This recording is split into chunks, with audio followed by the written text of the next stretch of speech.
So hi everyone at TFUKCON. We hope you're having a brilliant day. Today, Simon and I have the extreme pleasure to be talking to Bob Skir. Bob has been involved in animation for over 30 years, which probably Bob sits there and goes, how's it over 30 years? These things are frightening, passing us by. Your biggest kind of aspect of being involved for Transformers has been that you were a kind of co-story editor with Matty Eisenberg on Beast Machines, as well as writing some episodes for both Beast Machines as well as Transformers Prime. So we're really looking forward to kind of asking you some questions about this involvement. And I think I've already told you in the pre-interview that we really want to kind of touch a bit about the kind of wider impact you've had in animation. So I'm going to start with the loaded question of, just tell me how you get into animation. Like, how do you get into animation? Oh my goodness. I got a degree in screenwriting from UCLA, and when I was studying there, it was a 2-year program. And when I started my third year, I decided I needed to take classes in animation because when I was a kid, I was, I did all kinds of animation. I didn't I did stop motion with puppets. I made a great Star Trek movie. It was much shorter than Star Trek: The Motion Picture, and it cost $40 million less. um, and I did like cell animation, and I just always liked animation. I was a huge Ray Harryhausen fan, and so I would just tinker around with it. I wasn't like serious about it, but when I was at UCLA, I'm like, this is the greatest film school in the country, and they have an animation program. I can't justify being here and not taking animation classes. So I got a degree in screenwriting, but I had a background in animation. And the thing about that was that I got to meet a lot of animation students, some of whom became prominent animators. And this was back in 1985, because I'm old. And back in 1985, animation was dead. There was no animation to be found. Like maybe had a couple of TV ad spots, that would use animation to sell bug spray or something. But, you know, they let's see, all of the major studios had animation departments, and they used to make theatricals, and animation had been in prime time, not a lot, but a little. But it was like this was the end of animation. There were just a couple of independent studios out there making shows for syndication. And of course, there was Disney who was doing syndicated shows, but in general, animation was dead. And but I loved animation, so I took classes. And then a couple of years later, I got my degree, and I was writing screenplays. I would send them around town, and they met with monumental indifference. So, Marty and I teamed up. We decided, okay, well, let's try and write some movies together. Let's try and write some TV shows together. So we wrote a feature film. We wrote a couple of TV episodes, completely on spec, of course. And in the meantime, we're doing whatever we can to get by. We're taking temp jobs. And Marty wound up at this place called, well, it was on a TV lot that some offices were taken over by this fledgling Fox Networks, Fox Kids they were going to put together. And so he was on the ground floor when they were putting together an animation block to compete with Disney. And so he was there, and he got himself into a position where he was reading storyboards and reading scripts, and he was working for an executive named Sidney Iwanter, who was one of these executives who would ask, "Hey, kid, what do you really want to do?" And he would mean it when he asked, and he also meant it when Marty said he wanted to write. And he's like, "Well, submit some ideas." And so Marty and I submitted some ideas for a secret show called Project X, which was Peter Pan and the Pirates, which was done in secret, as much secret as they could do it, because they didn't want Disney to know that we were doing a Peter Pan show. They didn't want Disney to rush out their own Peter Pan show, because Peter Pan was one of their flagship characters. And also they didn't want Disney kicking up a fuss about the fact that we were doing Peter Pan. And I say the term we loosely, because Marty and I didn't sell any episodes to Peter Pan. But the next year they were doing Beetlejuice. And Marty's like, "Hey, you want to write for Beetlejuice?" And I'm like, "No." Because because I'd seen the Beetlejuice show on ABC, and it's all like Beetlejuice the plumber, and Lydia has a leak in the kitchen, and Beetlejuice comes in as a plumber, and wackiness ensues. And I'm like, yeah, that's not why I was put on this earth. And Marty said, no, we're not going to do the Peaceful Pine stuff. What they want to do to make the show very different for Fox is they want the show to be, set in the Neither world. So everything was going to be, very surreal, kind of like Porky and Wacky Land. And so what they wanted to do the series very, very wacky and like the old Warner Brothers. That's what Marty told me. And I said, okay, Marty, I'll make you a deal. Because back then, animation like Saturday morning cartoons was all, the Care Bears and, My Little Pony, which back then was only soft, and the Happy Clowns of Happy Town and the Moo Cows of Moo Mesa. And it's like, it was just like so horrible. But they had done Mighty Mouse a couple of years before. The Ralph Bakshi Mighty Mouse that was amazing. And then Tiny Toons was new on the air. And The Simpsons was new on the air. And so suddenly animation felt like it was coming back. And so I made a deal with Marty. What I said was, I don't want to waste the time of 9-year-olds 30 minutes at a time. But if we're going to write at the top of our intelligence and try and make each other laugh, if we're going to fight about this stuff because it matters, if we're going to treat this like serious writing, then I'm in. But if we're just going to like toss off shit, that's like, okay, good enough's good enough. It's for the kids. They won't notice. It's like, I don't want to do that. So we shook hands and we submitted an idea for Beetlejuice. It was very late in their run. They were doing 65 episodes. We were lucky to get an episode. When the smoke cleared, we had written 7 out of the 65, which is a pretty high percentage when you think about it, especially since we walked in the door with no experience. And but yeah, it was wonderful. It was a great experience. And what happened while we were doing the show was halfway through our episodes, it's like, okay, well, Sydney would hand us an outline and say, hey, we have an outline here that we paid someone to write, and it's terrible, so we're going to kill it. But if you can find a way to make it work, then we'll give you the script fee. So we didn't get the outline fee. We just got the script. So basically, our fee went down because we didn't get the outline fee. It's like, okay, but we became known as the fix-it guys. So whenever they gave us something that didn't work, we would make it work. And every one of the things they gave us, we were like, oh yeah, do this, this, and this. And you had an episode. And every one of them got made. So we became known as Fix-It Guys. And people started, listening to us when we talked, which was amazing. And so when Beetlejuice folded, the story editor who gave me my first shot, Eric Lewald, was in charge of, he was like put in charge of a series they got the rights to that was going to be on the next year called X-Men. Now, I was an X-Men fanatic.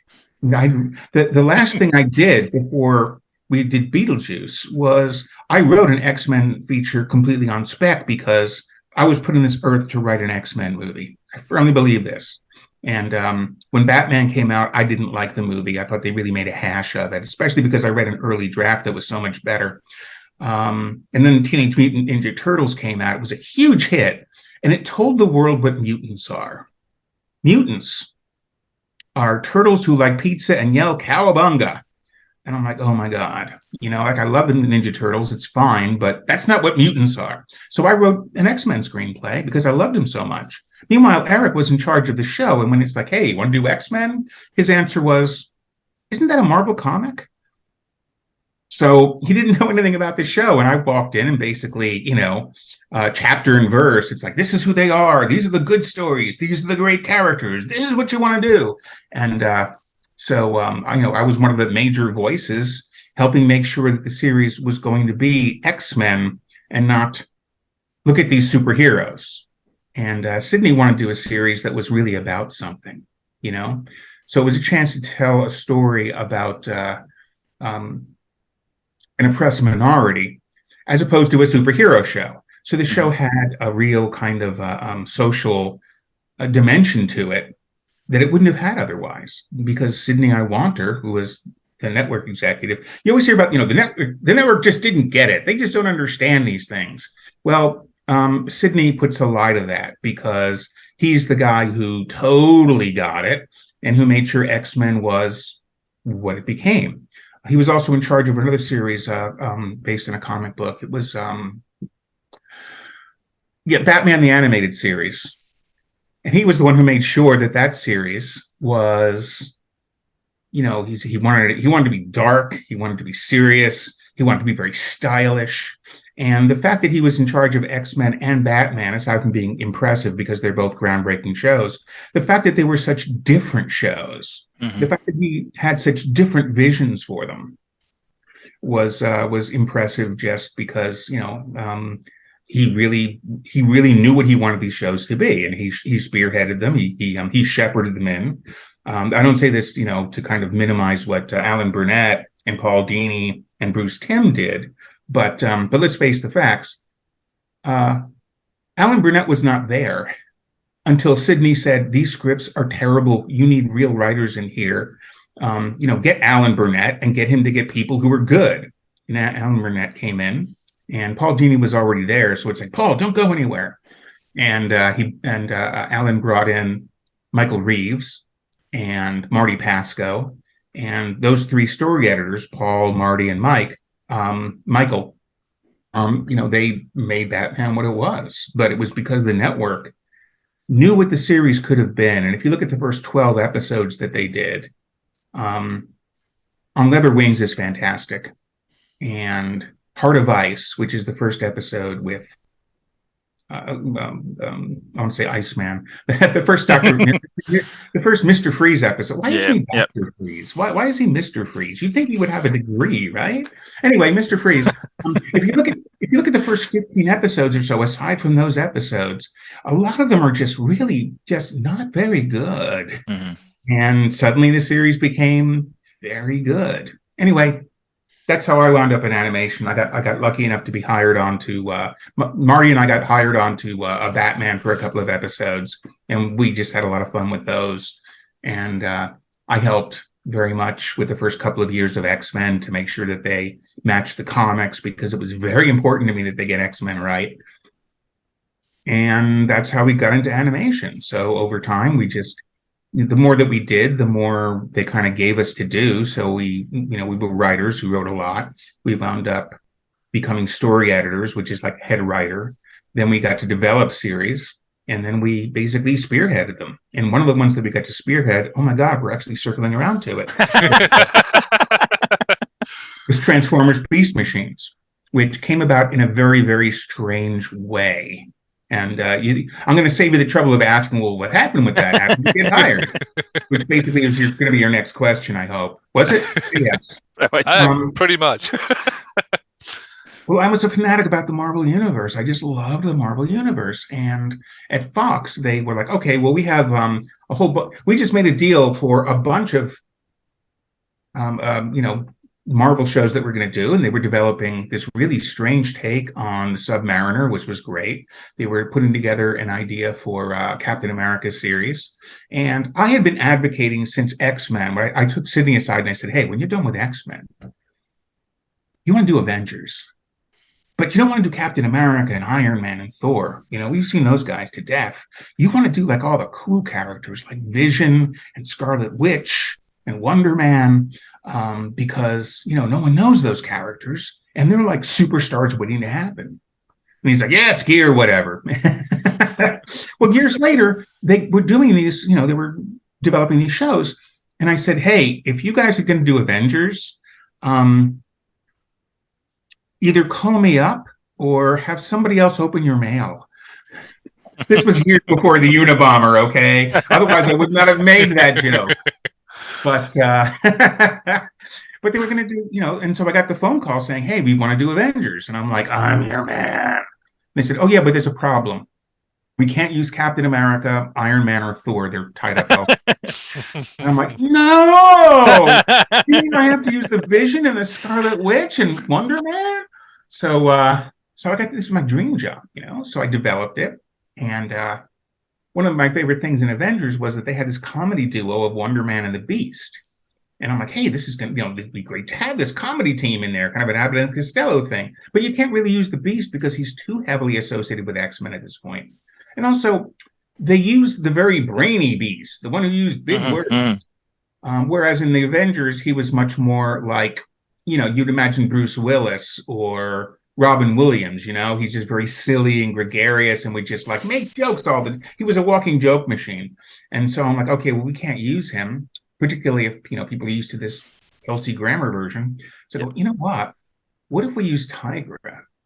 And then you get this Pat and Mike kind of thing so that, she's funny and he's like a stiff and the two of them would play off each other. So great. So we wrote that. We wrote a pilot. Everyone was kind of happy. But, it wasn't happening. It was just, it was a sort of a holding pattern with a bunch of other stuff. So we got a call from our agent saying, hey, the folks over at Mainframe and Hasbro want to talk with you about Transformers. And I'm like, there's like 1 trillion years of Transformers. How are we going to work on a show with such a big history? Sure, we can sit down and watch a million cartoons, but it felt very cumbersome because it felt like a universe with a huge, it's kind of like, I wouldn't expect to walk in on X-Men cold and just do X-Men. Yeah. So anyway, what I said to myself was, hey, this is a great opportunity to meet executives from Mainframe, executives from Hasbro. They can know who we are. And when they're working on something that is much more suited to us, they'll be, hey, let's call in Bob and Marty and see what they think. So we went in and we had the meeting, and it was a fun meeting. It was good. We, had some ideas on what we might do with it. But mostly it was kind of a get to know you. We just got to know these guys and we liked them a whole lot. Apparently they liked us. They liked our work. And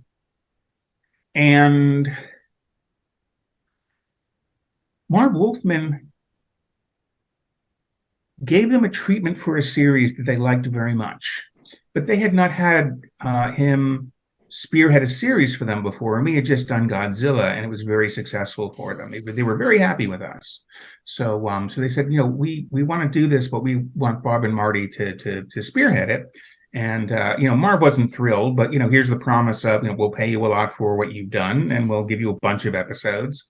And we got the phone call that we're going to do this.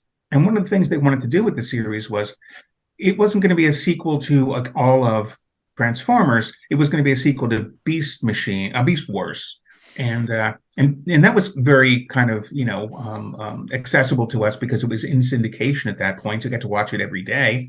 It wasn't that complicated compared to 30 years of existing Transformers, so we were able to get to know this universe and this iteration of Transformers, and also what Fox wanted was, they wanted a series that was accessible to a brand new audience. They didn't want something that was, like a prerequisite almost. You have to go and watch this first before you watch it. Esoterica, yes, exactly, of all of Transformers history. They wanted something that new viewers could tune in and immediately get. So that's why they wanted new faces. They wanted new writers in. So we came in and we did that. But they hired us. They said, we want to hire you. And I'm like, terrific. Let's do this thing that I'm afraid we're going to crash and burn. And then I swear to God, this is true. 20 minutes after we said yes, we got the phone call from Fox saying, we're pulling the trigger on Avengers. And I'm like, project. And once you commit to something, you're committed. Yeah. You don't just walk away and say, "Oh, you know what? I just, a better offer." I know I said I would take you to the prom, but this prettier girl became available. It's like, no. I accepted Transformers, and Avengers went to other people, and for various reasons, it was not a successful series. It turned into a very bad series. The executives in charge really, really wanted to lean into the toys. So all of the Avengers armored up when they went into battle. So here you have the Vision, who has armor now. Like, really? You have the Scarlet Witch, who armors up. It's like, Yeah. Why does she armor up? She's a fucking Scarlet Witch. Anyway, I actually now I watched it and thought those kind of things. Wait, what? Why are we doing that? But now it makes sense that's the answer is right behind you, Graham.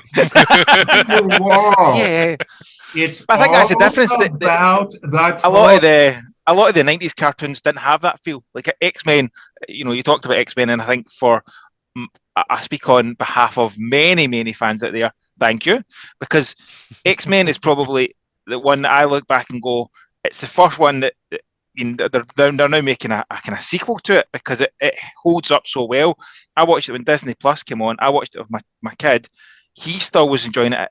He's 10 now, so a couple of years ago watched it and still enjoyed it, and I could still enjoy it because it didn't feel like that commercial aspect of, let's be honest, Turtles behind me, your He-Man, your original Transformers, all were, let's sell you toys.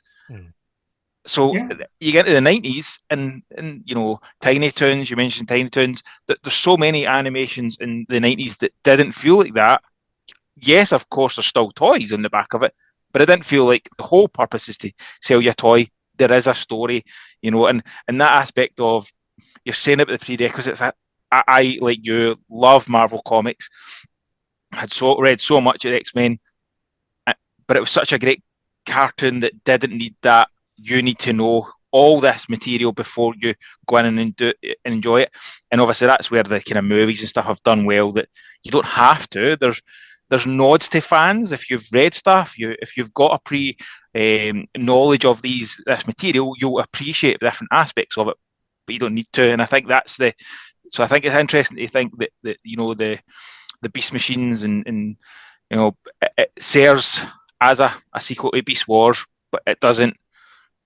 It's got its own thing. It's very much its own feel to it. And it's not you have to buy the toys or not. It's not that. It's still telling a story, and to a big extent, when I look back at it now, it probably tells the most adult story. Or there's an aspect of, you call it controversial. Some fan base didn't enjoy it because of that, but it tries to be a more grown up cartoon than especially a lot of the cartoons that have followed it since in Transformers. When we met with people at Hasbro, they told us they wanted to do a Transformers series with a spiritual angle. They wanted to tell something that was sort of like philosophical or almost like religious. They wanted to do something that was very spiritual. And my response is, no, you don't. This is a show of robots hitting each other. You don't want to make a philosophical show. Go, no, that's what we want to do. I'm like, I called their bluff. Marty and I sat down and we came up with a story that was metaphysical and metaphorical, and was basically, we came up with what I was calling a religious epic in 26 chapters. I wanted to actually, I was like let's do this, and I kept waiting for the people at Hasbro to say, okay, no, we never said that. They never told us to put the brakes on, so we just kept putting the pedal down, and we were like, all right, this is what we're doing. And the more we did it, the more they liked it, which was very strange to me, because the fans took a very different point of view. And what I told the fans at the time was, listen, we're going to be doing a very, very different Transformer series, so you might want to approach this with a certain amount of tolerance and a latitude. Give us some latitude, because this is not your father's Transformers, and a lot of people were not cool with this, and a lot of people just despised it and despised me for doing the show that we did. But we set out to do, and it was a novel for television in 26 chapters. At one point, because it was doing quite well, one of the executives at Hasbro called me up and said, well, do you want to do a third season? Do you want to keep this going? And I told him no. And it was a kind of a career suicide kind of thing to say, because it's like they had a lot of success with Beast Wars, so they were going to do another series to follow it. So you think, okay, well, let's keep the guys who made this, big. And so, they think, okay, well, Larry DiTilio, he's coming back, and Bob Forward, he's coming. It's like, no, they wanted new people with new voices. And so when I said, you know, I sold this to the audience, and I'm selling this to ourselves. I've designed this to be a 26 episode series. It's a 26 episode story, and it isn't fair to pad out a show that Yeah. a lot of people are already having a problem with. So like let's tell the story the way we were going to tell the story. And I knew they were going to follow it up with another series because it's Transformers. There's always going to be a new one. But I also knew that if they did, they wouldn't bring us back. They would bring in new voices. Yep. So it was sort of a, you know, I knew I was, and they were paying us pretty good money. So, you know, to get 13 more episodes is a lot of money. Yeah. And basically, I wanted to play fair with the audience. You know, I wanted to play fair with the viewers. I wanted to play fair with the characters. I wanted to just, you know, it's like this is what we said we're going to do. This is what we're going to do. And again, it would have been easy to pad it out. There were like seasons of Beast Wars where, no offense to anybody involved with it, but you can see them saying, okay, well, you know, what can we put in here now that'll eat up 10. And so they have this whole thing with aliens and the moon opening up, and I don't know. There were things in it that didn't completely pay off. Yeah. Yeah. Because they were there basically to be fun, adventurous, and well, you know, you're going to put shit in there, right? If you're going to put in aliens or whatever, you got to pay that shit off. Yeah. And I feel like my recollection is, because it's been 25 years since I've watched that show, is that some of the stuff just kind of like went on and was fantastic, and then suddenly it was sort of like just kind of dispensed with. You see that in even modern TV shows. I've just watched the Mandalorian season 3. There's always padded episodes that are almost like we've got a 5-episode story, but we've got to make 6 episodes. A question for you then. So you're saying there that Hasbro came to you with this idea of doing a 3rd season. When somebody like Hasbro comes with that, do they have this is what you want me to do, or they're just saying, we want you to do 13 more episodes, you kind of come up with it? And is that where the part of the challenge is that if they've came and said, you know, this is where the story should now end, it's easier to then go, all right, I can plot from here to there, rather than coming and going, you just need to make 13 more episodes? We were into the 2nd season when I got the call, and you know, they said, you know, what about making the show 13 episodes longer?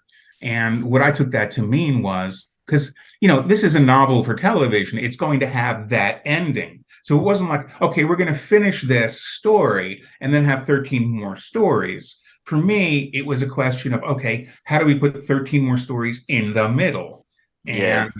And that would have felt very padded to me. If they wanted to do, if they said to me, okay, well, we're going to end this at 26 episodes, but you know, what is the next epic? And in fact, I gave them some ideas on where the story would go after this, where we would follow our characters, the kind of quests they might be on.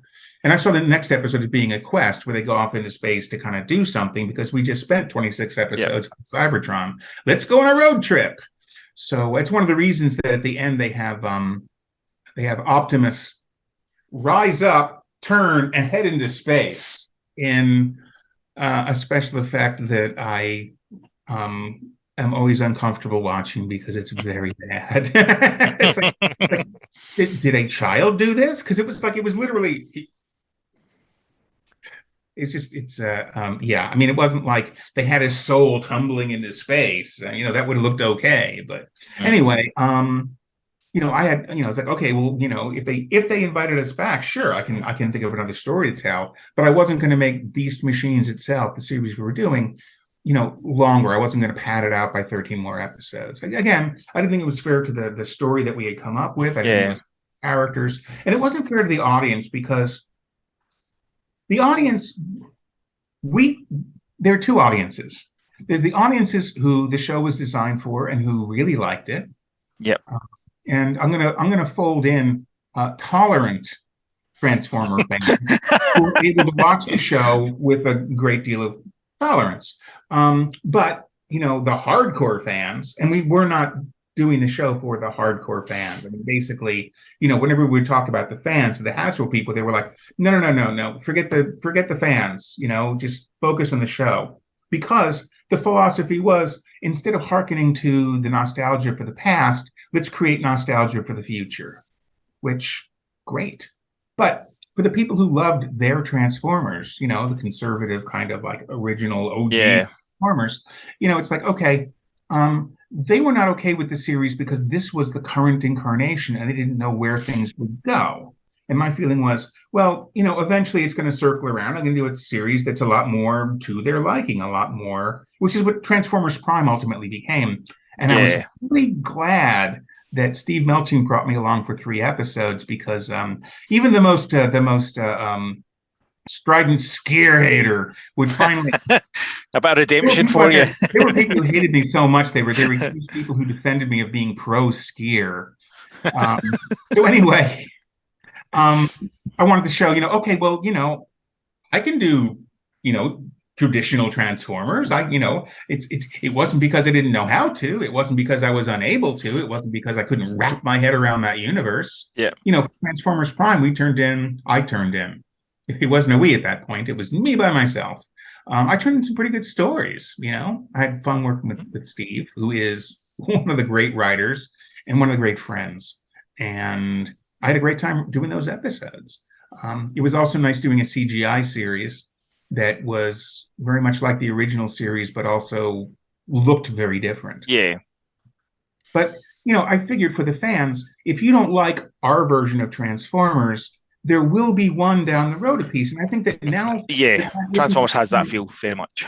Yeah, and now that it's not the current series, people can look back on it with a certain amount of perspective. And it's kind of like if you have a rock star, if you have a band, and they do an album that is such a departure from what they've done before, yep. You're like, oh my God, I don't like this new, I don't like where they're going. Well, if they do their next album and it sounds more like what you like, then it's like, okay, well, let's listen to that other album that was so different. Yeah. And you have a different appreciation for it. So it's like, okay, well, I don't hate this now because, this was not, we didn't head down that way forever and worse. So, and I have a lot of bands that have done albums that were extreme departures and then circled around. Yeah. And so when you can look on something from that perspective, and I think a lot of fans who hated Transformers Beast Machines have gone back and looked at it and have liked it a lot more and have gotten a much greater appreciation for what it was we were doing, which was a very different show from what they were anticipating and maybe hoping for. Of course, there are still people out there who still vehemently hate it and will never ever, and they will remain anti. Never going to win them.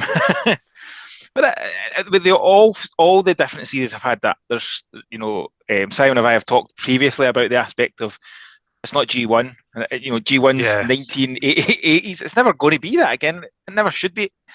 We want it to evolve. It should have a little bit for everybody. My favourite show will be different to Simon's. I have 2 children. My youngest loves the newest show. Can't watch any of the rest of them. Won't watch the rest of them with me. My eldest is more, let's try this. Let's go through. And we're actually going, we've watched through. There's a YouTube channel that has done upscales of Beast Wars, Beast Machines to higher resolution. And they look 10 times better than they did in the 90s. So we're going through that journey. We've watched through them. We're now on to so I enjoyed through Beast Wars, Beast Machines. Then there was Robots in Disguise. Then they went into the Unicron trilogy, which was Armada, Cybertron, and Energon. I didn't enjoy them. Didn't watch. I gave up on them. And now watching back, like you said, it's not the current. It doesn't have to be. I'm just now watching back and going, can I enjoy this show for what it is? And actually, there is an enjoyment from it. And I think there's a lot of fans have done that with Beast Machines and went back and went, actually, let's look at it as a story. And far more than the shows that have followed it up, it actually fits as a proper, here's a start, here's an end, and we're going to take you through a journey, and we're going to take it at the right pace. So it paces so much better than some of the other ones. And, there's some of the other ones do have absolute padded episodes and fillers that are just there. And G1 did, and that's the interesting bit always is you go back to the original Transformers, it's let's do an episode of introducing this character because we've got a new toy to sell, same as all 80s cartoons really did. So I think it's an interesting bit. Do you have, because you've talked about the aspect of having fan interaction back when the series was first airing. Have you had much interaction recently to kind of see that bit more of a fairer view on it and a kind of more retrospective view of popularity for it? Well, there are times where I'm invited to conventions and I talk, and I'm greeted by people who, really have come to like the show, love the show, much more than back then. I also get contacted by people online who are like, "Hey, I just want to let you know I really loved Beast Machines," and I'm like, "Did you at the time?" But no, I mean, people are like, I look back on it and I really love it, and it really holds up, and so I get a lot more positive feedback now than I did back at the time. But at the time, I mean, this was back in like very early days of fan feedback, and people were extremely vocal, and the people who didn't like something would be more vocal and louder and more of them. They'd sort of like band together. So it was almost like roving bullies, but basically, so and they would shout down people who disagreed with them. So there was one guy who was like, "Oh, I hate this show. It sucks. It's terrible. And Bob Skir smells bad." And someone else is like, "I think you're being just a little harsh." And he's like, "Wait, what? You're censoring me. You're a Nazi." And like, wow, guy, dial it back. So, I mean, people feel a great deal of freedom to be very harsh online, and like the governor switches, the kinds of things when you're talking to somebody, when you're in a group of people, you're going to moderate yourself. And etiquette. by yourself, and it's just you and a keyboard, you can just go to town. And this was back in the early days before people got more civilized. And people were just, I mean, the amount of venting of the spleen that was going on back then was very impressive. And I take a lot of that stuff personally. I'm like, I'm not above the fray. So, when you insult me, so there was and my father had died, early in the production of Beast Machines. And so I poured myself into that series, I guess, to, it's sort of like I just put everything I had into it. And to be met with such vehemence at a point where I was sort of in a very vulnerable place, I was not going to be insulted and just take it, and I wasn't going to insult them back, but I was going to say, like, in some cases, I guess I was insulting back, but, I wasn't just going to sit back and politely let people say things that weren't true in many cases or were completely misguided in some cases, People on the internet being misguided. I can't believe that to be true. Sometimes the information people have online is not exactly accurate. I don't believe you. Also, there was the Kobayashi Maru no-win scenario aspect of the series, and it is this. Okay, I would put stuff in scripts and wait to get corrected. So it's like, well, here's our main setting on Cybertron. It's Cybertropolis, and I came up with the name because in the first Superman movie, there was, we started on Krypton, on Kryptonopolis, and it's like, okay, that sounds good. So I came up with this name, and I was waiting for someone to step up and say, "Oh no, it's actually called this." Yep. But no one did. So it was okay. This is Cybertropolis. And so we were on Cybertropolis, and then fans came in after the first season, were like, that the capital is really Iacon. And I'm like, I've never heard of Iacon. And so I said, what if Cybertropolis was built over Iacon? And so we had episodes where we went underneath and actually visited this version of the landscape. And so fans had two reactions. One is, what is this Cybertropolis? This is an outrage. And so it's like, okay, we're going to go to Iacon. Wait a minute, you're just stealing from the old episodes now. Yeah. And so they had an episode with the key, and they were told, oh, they're just recycling this key story. So either we're heretics because we're putting stuff in that isn't part of canon, or we're hacks who are stealing from canon. And can't please the fandom. It is your classic Kobayashi Maru no-win scenario. Can I tell you what my proudest moment was watching a Transformers movie? This was the moment I'm like, I felt like Superman. In the beginning of Bumblebee, they have the company logo for Allspark Productions. Mm. And I'm like, I came up with that term. Well, christened an entire studio.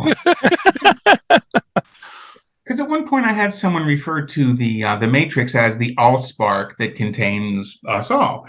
And I'm like, and I thought to myself immediately, oh, I wish I'd come up with this at the beginning of the series. And since then, the term AllSpark has been used several different ways throughout several different shows. But I came up with that term. It was a very cool sounding term that sounds like, okay, it's a usefully cool term.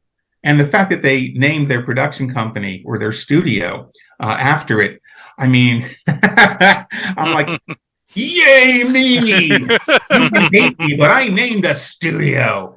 So watching Bumblebee and having that moment was like, like the rest of that movie it's just like this is an 80s classic. And actually, I think Bumblebee is the first really good Transformers movie. I think a lot of people would agree with that one. I don't know how they make so much money, especially considering how much fans, Transformer people, don't like them. It speaks volumes for children going back for repeated viewings. Because, true fans, like the first movie, I couldn't tell the difference between Megatron and Optimus. So when they were fighting, all I saw was a tangle of green metal, and my response during the third act fight was, "Wake me when the good guys win." I suppose that's interesting, actually, when you think back to. We were talking about when you had that conversation with Hasbro about the fans. It doesn't have to be about the vocal fans are minority, because if truly the vocal fans were the majority for these movies, they wouldn't have made the money they made. Even the kind of the last of the Bayverse, which is the one that gets the most negative response, still made a shed load of money. So that whilst the fans to an extent are important, from a money-making point of view, Hasbro are focused on how do we make money. And it doesn't have to be about the fans. I think that there is a happy medium where you can tell better stories and not only still make money, but maybe make more money, I don't think the fact that they're, empty is the reason they've made so much money. I think that they look really cool. And Michael Bay has a very, very great eye for filling a screen and using it as a canvas. Megan Fox sure didn't hurt. But the thing is, they were able to make spectacles, and people went to see the spectacle. But I think that more people would have gone to the spectacle. I mean, look at the Infinity War and Endgame. Those two movies were the ultimate spectacles, but they also had really great moving stories. Yeah. And I think that, I don't think it's to the exclusion. I don't think it's exclusive to say, we can make it, either we can make it for the fans or we can make it popular. Yeah. I think it's easy to say you can make a story that really uses the Transformers mythology. And suddenly you'll have a fan base that's a million times more. I mean, when I was a kid, I loved Wolverine. No one else knew who he was, right? And now suddenly it's like everyone knows who Wolverine is. Well, the same thing can be true of the Transformers, person, their whole mythology. It's very easy. So we're going to wrap up shortly. So I've got Simon. Is known in the fandom as a little bit of an Optimus Prime collector. Yeah. So Simon has a very important question to ask. Okay, so right. as Graham said, I am a fairly big Optimus Prime fan. This room does not help as it's all packed away, but there's normally over 600 Optimuses in here.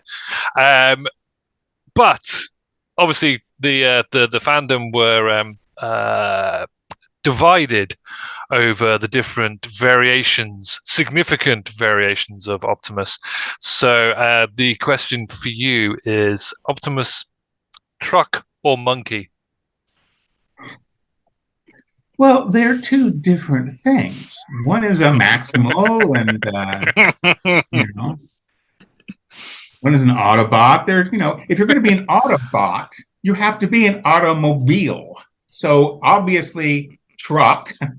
But if you're going to be a Maximal, well, that means being, an animal. So I think they're both great leaders. Although here's where the edge comes for me. ever since I was a little boy, I had a huge affinity for giant robot gorillas, which is why King Kong Escapes is one of the great films of all time. It features a giant robot Godzilla. And this is how my brain works, okay? I can see why somebody would build a giant robot gorilla. But when they made a giant robot Godzilla, I'm like, why would someone build that?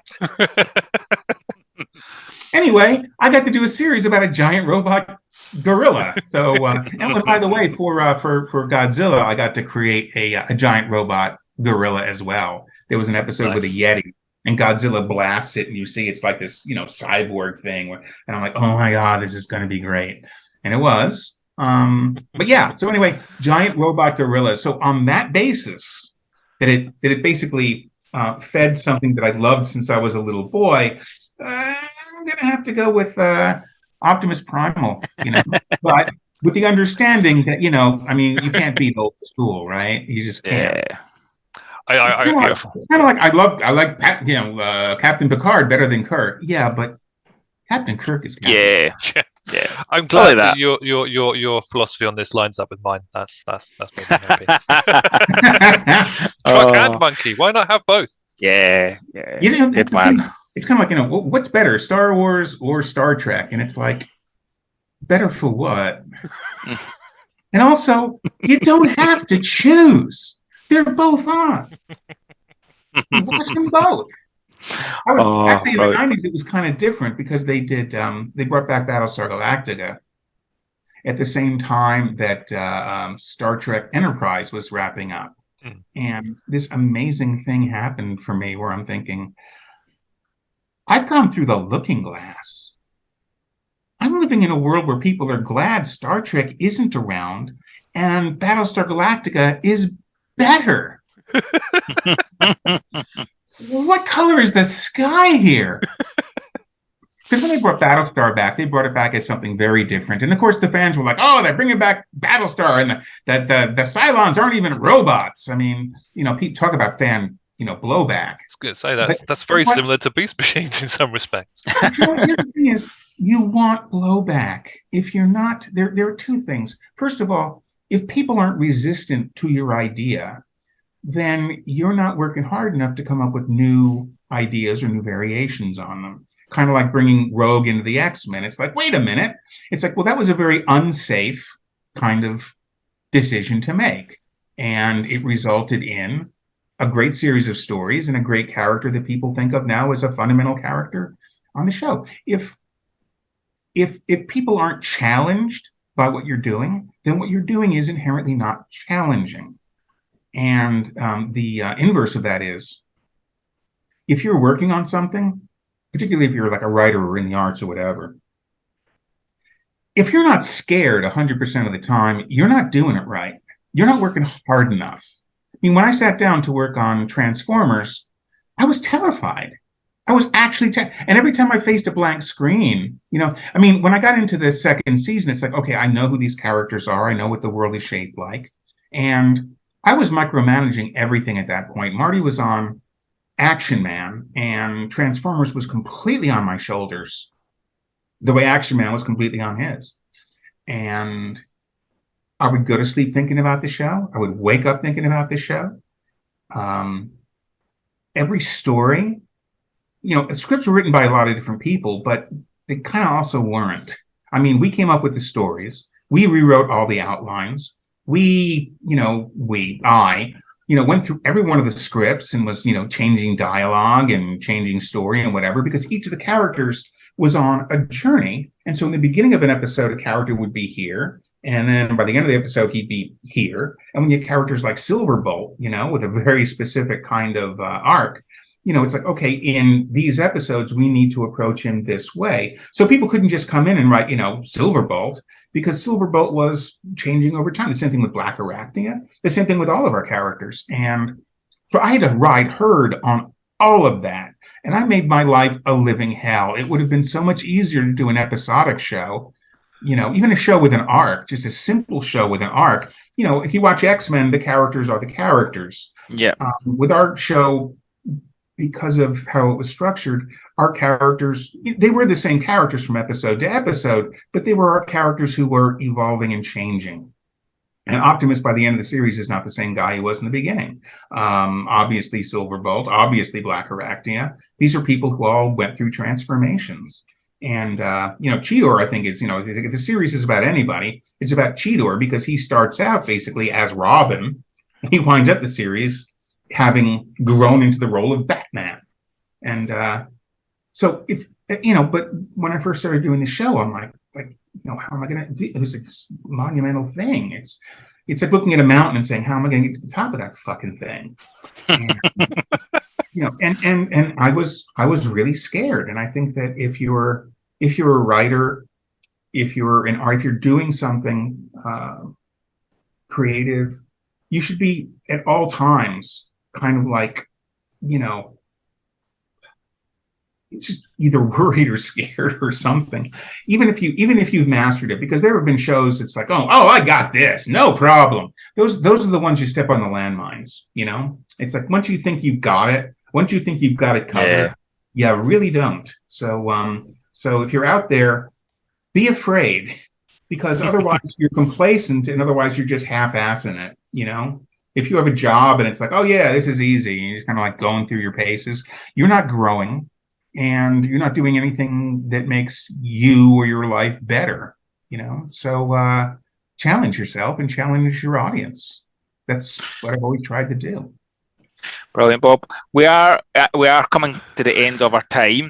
I just want to say at this point a massive thank you very much for going through that. I could easily spend another hour, 2 hours chatting to you. There's so many bits we've not scratched the surface of, and perhaps we can arrange a follow-up meeting at some point in the future to do that. But thank you so much for sharing these stories and taking the time to be with us.